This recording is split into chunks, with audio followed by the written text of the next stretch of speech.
Mega love shoutout po sa lahat po ng Tekram community at ito nga po sa Roll TV Vlogs. Muli po magbabalik at magbibigay po ng konting reaction about nga po dito sa live ni Daisy Wakwak na dun sa pangalawa po niyang live po talagang doon talagang naglabas ng mga salita o mga revelasyon. Itong si Batang Kargador na mga sinabi niya po ay talagang paninira at talagang grabe yung paninira niya kay Tatay Tekram at sa buong pamilya Malalastas, di ba?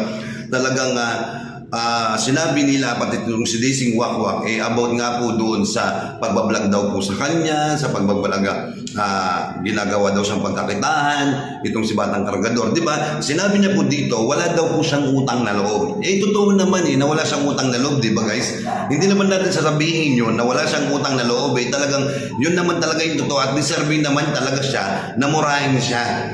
Di ba? Di ba sinabi ko naman noon, once na magsalita at itong Batang Kargador na ito ay talagang dudumugin at puputaktiin lahat po siya ng komento. Di ba? Lahat po ng klaseng pambabas o pananalita na masakit ay mangyayari sa kanya. So ito na guys, nangyari na. Di ba? Nagsalita siya ng about kay Tatay Tekram sa paninira niya. Di ba? Natupad ang aking mga sinabi o mga sinabi ko dati sa mga past live ko o sa mga video ko na sinabi. Di ba? Tutuusin talaga nga lahat naman ng klase na paninira o pagsasalita na masasakit ay para sa kanya ay deserve niya po yan. Di ba? Sabi niya dito, wala daw siyang utang na loob. Sabi niya, hindi man daw siya nakatulong ng pisikal pero sa financial daw po nakatulong siya. Saan mo na sila? Paano mo nasabi na nakatulong ka sa financial? Wala ka nang ginagawa, di ba? Sabihin mo, binablog ka. Natural, nakilala ka sa vlogging. Di ba? Nakilala ka dahil sa pagbablog ni Tatay Tekram. At sinabi niya pa dito, di ba, na dapat daw humanitarian daw po siya. Dapat daw po yung ginagawa ng humanitarian vlogger o charity vlogger, tumutulong. Bakit ano ba yung ginawa niya sa'yo? Di ba tinulungan ka niya dahil sa pagiging humanitarian vlogger niya o pagiging charity vlogger niya? Tapos minaliit mo, di ba? Minaliit mo yung pagbablog ni Tatay Tekram at minaliit mo rin yung pagiging humanitarian vlogger niya.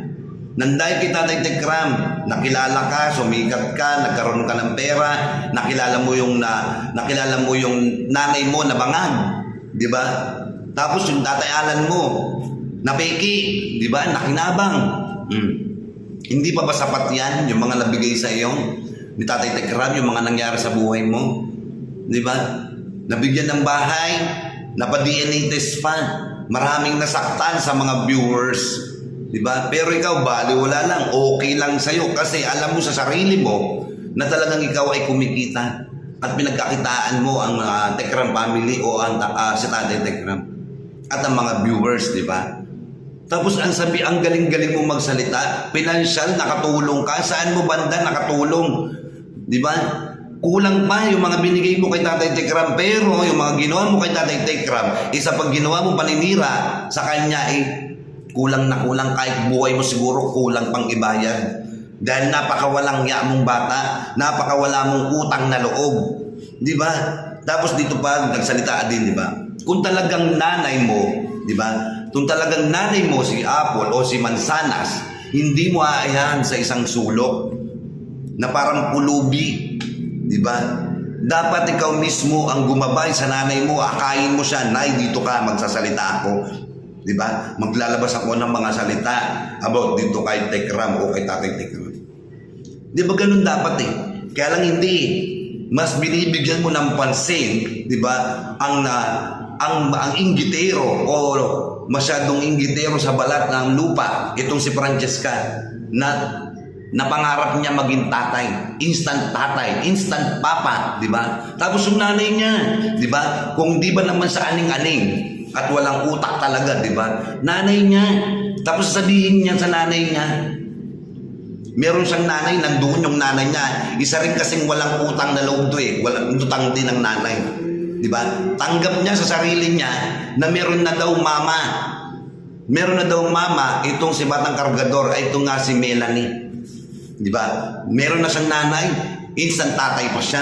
Kahit anong gawin mo, hindi mo yan magiging tatay dahil ang tatay mo ay hindi mo alam, hindi mo kilala at hindi kilala ng nanay mong Mansanas na bangag. Pala ang tatay mo na bumuo sa'yo at nagbigay ng blood cell sa'yo. Di ba? Dahil ang nanay mo kasi eng, ong, di ba? Hanggang sa ngayon, 5 taon nang nakakaraan, 18 anyos ka na, hindi mo pa rin alam kung sino ang tunay mong tatay. Yung mga nagpapanggap na tatay mo dyan o na papa, na si Francesca, kahit anong gawin yan, ay hindi magiging tatay. Di ba? Kayo lahat masasabi ng mga sampid, mga walang kwenta, mga basura. Di ba? Tapos sinabi pa ni Francesca, narinig ko doon sa live, magla-live daw siya, iiyak din. Di ba? Magla-live ako, iiyak din ako. Di ba? Ang galing-galing nilang magsalita ng mga ganyan. Pero in person, hindi nila masabi yung mga gusto nilang sabihin. Totoo kasi, diyan mo nakikita kung anong plastic ng pagkatao nila. Hindi sila, yan yung mga tao na pagkarap mo ngayon napakabuti, pero pag talikod mo, hindi ka lang tinataga, talagang winawak-wak nila yung pagkatao mo.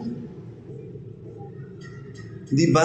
Yan po yung masasabi mo dito, na talagang literal po na mga walang yan tao. Hindi marunong tumanaw ng utang loob, kahit sino man sa kanila. Talagang masasabi mo, di ba? Lalo nang itong si Biana Sausage, itong mukhang tekling na tagak na ito, di ba? Pabida-bida, nakala mo kulang sa pansin. Ang tanda-tanda na, hindi din alam yung mga pinaggagawa at pinagsasabi niya. Dapat ikaw matanda ka na, malapit na yung takip silim mo. Dapat ikaw ang gumagabay, ikaw ang nagsasabi at nangangaral dito sa bata na ito. Hindi yung ikaw pa mismo ang nagsusulsol, di ba? Dahil katabi mo na siya, nanginginig ka, kilig na kilig ka dahil kinikilig yung tinggil mong hindi mapakali. Nakakaawa ka naman, Biana Sausage, ang tanda-tanda mo na, mael ka pa din, di ba? Pero hindi mo nakikita yung itsura mo. Kulang na lang isang bulati, kulang na lang isang bulati na lang pipirma sa'yo. Tutumba ka na. Diba? Dito mo makikita kung anong klase silang mga tao na dapat silang gumagabay sa bata pero sila pa mismo nagsusulsul at nanggagatong para lumaki ang issue. Ito naman batang kargador na to na walang utang na loob. Dahil sa pera, nagkaganyan ka.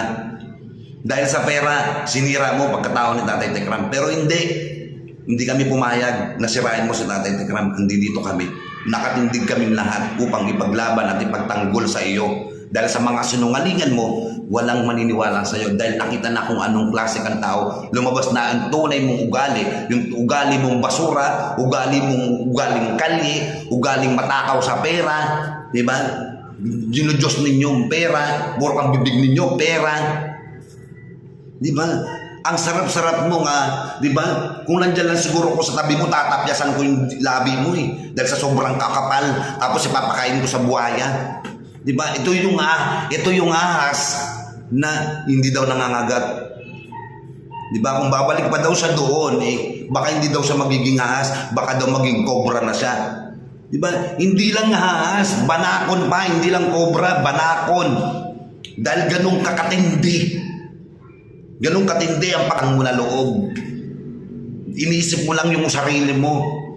Hindi mo inisip yung nagmahal sa'yo, tunay na nagmahal sa'yo. Ni kahit konting katiting, wala kang respeto sa Manalastas family o kay Tatay Tekram o kay Nanay Jack man lang sana. Iniisip mo man sana si Nanay Jack, wala namang ginawa sa'yo si Nanay Jack o hindi maling ka na tunay na anak. Pero pala sila, hindi mo sila tinuring na tunay na ama't ina. Ang turing pala sa kanila, estrangero. Ang turing mo sa kanila pala, pinagkakitaan ka. Ikaw ang kumita, pinagkakitaan mo silang lahat. Kung hindi dahil sa kanila, wala ka ngayon sa kinilalagyan mong basura ka. Di ba? Pagdating sa pera talaga lumalabas ang tunay na kulay ng isang tao. Di ba? Tapos sinabi pa dito, wag na daw siyang i-vlog at tanggalin niya na daw lahat ng picture niya doon. Di ba? Sabi niya pa kay Tatay Tekram, wag na daw nilang isang i-vlog para tanggalin na daw yung mga picture niya. Di ba? Pwede naman tanggalin lahat ng picture mo basura namang lahat yun Target mo kasi yung makapunta ka na ngayon ng US. Di ba? Nakikita dito talagang napaka gold digger mo talaga. Napaka talagang wala na akong masasabi sa iyo kung hindi sobra kang swapang. Di ba? Napakagahaman mo talaga. Tapos kukumpara mo pa sa Luis sa'yo, wala ka kasakaling kingan ni Luis. Kahit anong gawin ninyo na ipagkumpara si Kuya Luis sa'yo, wala kang sinabi. Dahil si Kuya Luis napakabait, magalang, marespeto. Ikaw, walang utang. Galing-galing mong hindi daw dapat siya i-compare sa kanya. Talaga, dapat naman talaga na hindi i-compare sa iyo si Kuya Luis. Dahil si Kuya Luis malaki ang pinagkaiba ninyo. Dahil si Kuya Luis masipag, ikaw tamad. Si Kuya Luis mabait na anak, ikaw masamang anak. Dahil si Kuya Luis marunong tumanggap ng pagkakamali, ikaw hindi. Sinungaling ka. Literal pa na sinungaling, literal na batugan, literal na swapang, literal na tamad. At saka huwag mong ikumpara si Kuya Luis sa'yo dahil si Kuya Luis matangkad, maganda yung height. Ikaw punggok. Diba? Punggok ka naman talaga eh. Aminin mo sa sarili mo na hindi kayo magka-level. Ganyan kayo ni Kuya Luis. Ganyan kayo. Ganyan kayo. Si Kuya Luis matangkad. Ito si Kuya Luis, ikaw ito. Punggok. Diba? Si Kuya Luis, kahit saan mo dalhin, pwede. Ikaw, hindi ka nila pwedeng dalhin kung saan pwede. Kasi dahil kulang ka sa height. Diba? Kulang ka sa disiplina. Kulang ka sa gabay ng nanay mo. Diba? So yan guys, ang masasabi ko lang at reaction ko lang dito sa video na ito, sa ating mga reaction. Yan. Maraming salamat po sa inyong lahat, especially kay Tatay Tekram at sa Family Malalastas, kay Tekpuran Tek Jun, diba? At sa lahat ng mga kapwa ko vlogger, God bless po sa inyong lahat. At sa mga viewers po namin, hindi ko man po kayo may isa-isa, pero alam nyo naman po siguro yun kung sino po kayo, diba? At yung mga solid ko pong viewers na lahat ng Katekram, God bless po sa inyo lahat. At sa mga hindi pa po nakasubscribe, please subscribe na po kayo at pindot nyo po yung bell button para lagi po kayong updated. At sa mga video po natin na i-upload, abang-abang lang nyo po, di ba? Abangan nyo lang po lahat ng mga ina-upload namin mga video at sa mga kapwa ko po vlogger at sa mga live po nila, lagi po kayong mag-marathon. Wag po kayong mag-skip ng ads dahil dyan lang po kami bumabawi. At sana po lahat po ng video namin, tamsakan nyo po lahat. At i-share nyo rin po yung mga live at upload video natin, di ba? Sana po wag kayong magsawa sa amin at sa pagsuporta kay Tatay Tekram, sa pag-charity po ni Tatay Tekram, sa mga mission niya po. Wag po kayong bibitaw dahil palapit ang ating exciting part para kay Kuya Luis, di ba? Dahil paparating na po ang birthday ng ating Kuya Luis, birthday po niya is August 23, pagandahan at suportahan po natin yung live na broadcast ni Tatay Tekram o mapapanood po natin sa kanyang YouTube channel. Hindi ko po alam kung sa Tekram Kids o sa kanyang Tekram Vlog. Ayan. Dapat po abangan po natin yan dahil talagang ito po ang ating pinakaabangan na big event ng taon ni Kuya Luis na birthday po niya. So yan guys, maraming salamat po and God bless po sa inyo lahat.